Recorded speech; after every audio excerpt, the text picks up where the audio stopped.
Yes, sir. Yes, sir. We live. We back, man. Welcome back to the Golden Goose DFS show. If you don't know me, I'm your humble host, Chandler Blakely, aka Goose. This is Golden Goose DFS, where we specialize in single entry 3 max and 20 max contests.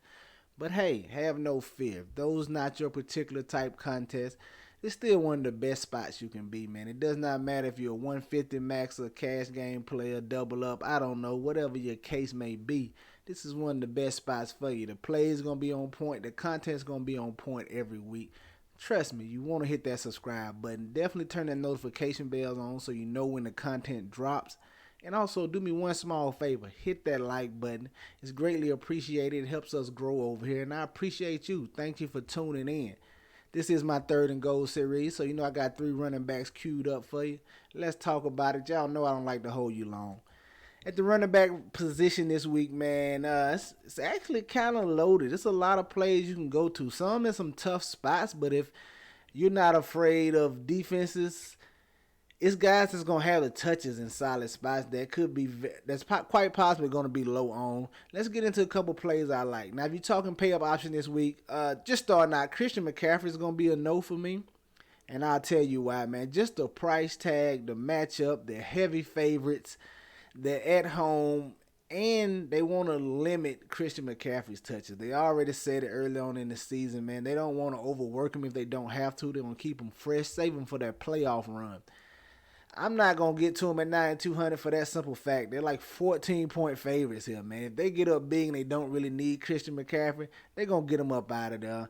I'm gonna go to Christian McCaffrey in games where they have closer spreads, tougher matchup, maybe against the Eagles or something like that, when they need him to really try to win the game. It's gonna be a no for me this week. Now, Austin Eckler is going to be my favorite pay up option if he plays, though. We still don't know if he plays. They say he's leaning towards playing. We're gonna keep an eye on that all week. But if he plays, he definitely would be my favorite pay up option if you're going that route. I like Tony Pollard as well. But for the purpose of this video, I'm gonna give you a guy I know you can get different with that's definitely probably gonna be low on. And I'm talking Josh Jacobs at 7,100. Nobody's really going to want to go here, I don't believe, just because of the better pay-up options above him. They'll probably relegate to Pollard, and there's definitely a plethora of options below his price tag. But Josh Jacobs here in a great matchup against the Los Angeles Chargers. They've given up over 130 yards rushing to everybody except the Miami Dolphins. And the only reason they didn't do that because they was getting lit up through the air. So I like him in this matchup. You know the touch is going to be there. He's one of the few backs on this slate that can rival the touches of Christian McCaffrey if he gets them all, of Austin Eckler or Tony Pollard. He's game skill proof, so it doesn't matter that they're playing from behind. He's involved in the passing game.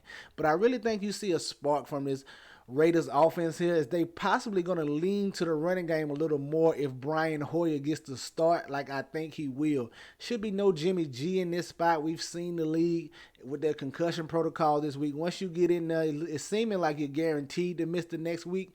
And I think so, especially in this case with them saying the hit occurred earlier in the game and he finished out the game and still went in the concussion protocol. I definitely think he sits. But even if he plays, I'm still fine to get into Josh Jacobs. It does not matter, but I definitely think Brian Hoyer's starting to give him a little boost if they could lean on his running game a little more. But I like Josh Jacobs here at 7,100. Should get all the touches, and I expect that running game and him to improve. He's definitely. I don't think he went this. I don't think he's gotten this bad that fast from last season. So he's probably somewhere in the middle. I think you see a positive regression to the mean for Josh Jacobs here, and he has yet to really find the end zone, man. I think he can get in the end zone here. Vegas has him projected for like 21 points. That's 3 touchdowns. I find it hard to believe he don't have a hand in one of those again, man. So 3 games, no touchdown yet for Josh Jacobs. I think he explodes here in this spot, and you could get him at low ownership. I like Josh Jacobs at 7,100. Now, your next back, we're going to save a little salary. Come down to this range that I think everybody will be in. Kind of this 6,500 range and down is going to be very popular. The guy I want to look at is DeAndre Swift, 5,700. Now, I know it's a split backfield, but he's quickly getting a stronghold on his backfield, in my opinion. He's showing that he's the better back. He's the best back for the job over here in Philly. And if he had scored a touchdown last time out against the Buccaneers, he would have gave you another big performance from the running back position.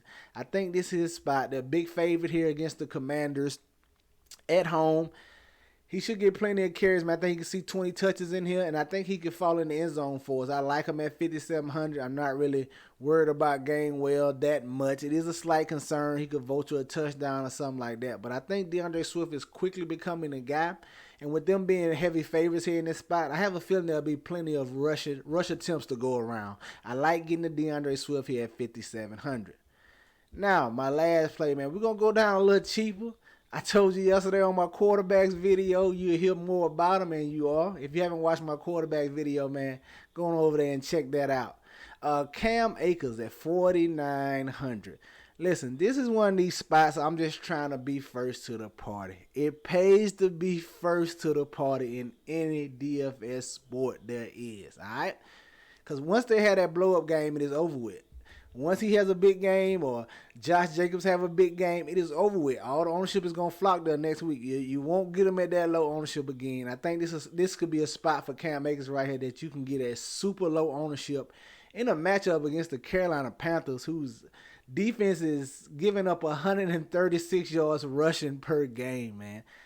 I know it's Anthony Madison's starting spot, but come on, man. All you got to do is look at the signs. That spot is in jeopardy. He's been struggling all year. And listen, all them death threats he's going through, man, my condolences. Nobody should have to go through that for playing badly. But he's played bad through the first couple of weeks, man. And they brought in so bad that they brought in a new running back 3 weeks into the season. Not even 3 weeks, 2.5 weeks into the season. They bring a running back in who's familiar with the OC.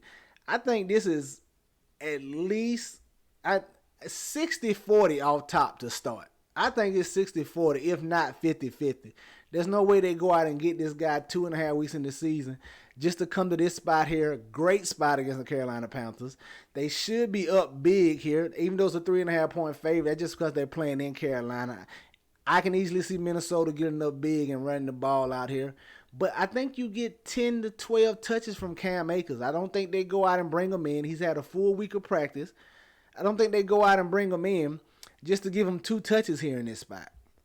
And like I said, I think it's at least a 60-40 split, if not 50-50. That's me. I could be wrong. But like I said, I'm trying to be first to the party. And they have a high team total, so you know they're going to be in the red zone. If he just gets in and vultures a touchdown, we definitely looking good, man, at 4,900. If he gets the bulk of the work, we're going to be looking excellent in this matchup right here. Cam Akers 4,900. He doesn't have to do much, man. If he can get 10 to 12 touches, 65 total yards and a TD, man, that's going to do your lineup wonders here, this 4,900 price tag. Mainly for your 20 max and your large field GPP stuff right here. But I like getting the Cam Akers at 4,900. Like I said, I think he comes in and get instant touches. And they lucky they're not playing at Minnesota. They'll probably be calling for Akers.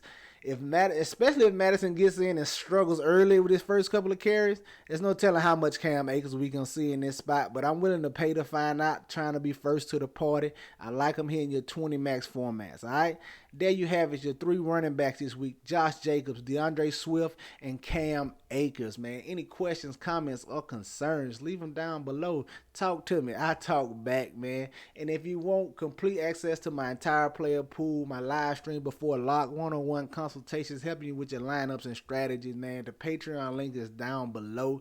That's going to do it for us here today. Y'all know the motto: chances make champions. Y'all green up, man. I'll catch y'all next time, all right? Let's get it.